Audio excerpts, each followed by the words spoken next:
Hello, I'm Pastor Jeff from Lutheran Church of the Resurrection here in Marion. Thanks for joining me. We are in Luke 13.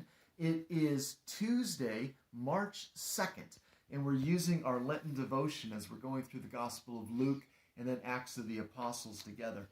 So here in Luke 13, what I really wanted to talk about is, there's some healing, there's some warning, but we get this wonderful story about the mustard seed, right? And we all know it. We've all heard it. And then we get the story of yeast. The kingdom of God is like a mustard seed. It's like yeast. What do both of these have in common? They both are very small. They both are seemingly insignificant, but yet they can astound us by what it is they can do.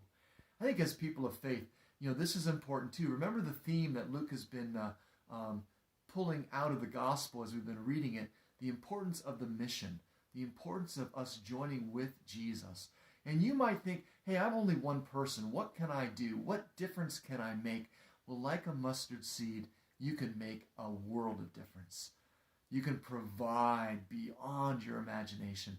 Like the yeast might seem microscopically insignificant, but God can be at work in you to do wondrous things. The kingdom of God doesn't always look flashy. It's not always about filled auditoriums and light shows and smoke machines and lots of loud noise. The kingdom of God sometimes is very simple and very small and seemingly insignificant, but it yields great things. What struck me about this was last chapter, Jesus talked about beware of the yeast of the Pharisees. Now he's using yeast as a positive connected to the kingdom of God. And what I like about that is there's fair warning here.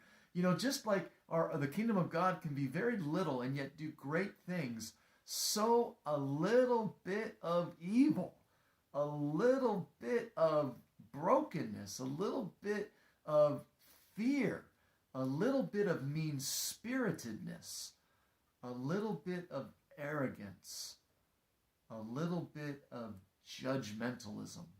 Is that even a word? A little bit of that which is contrary to the kingdom can also have big effects.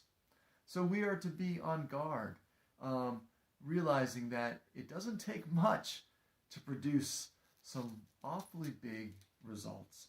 As we finish up in Luke 13, we get Jesus in Jerusalem.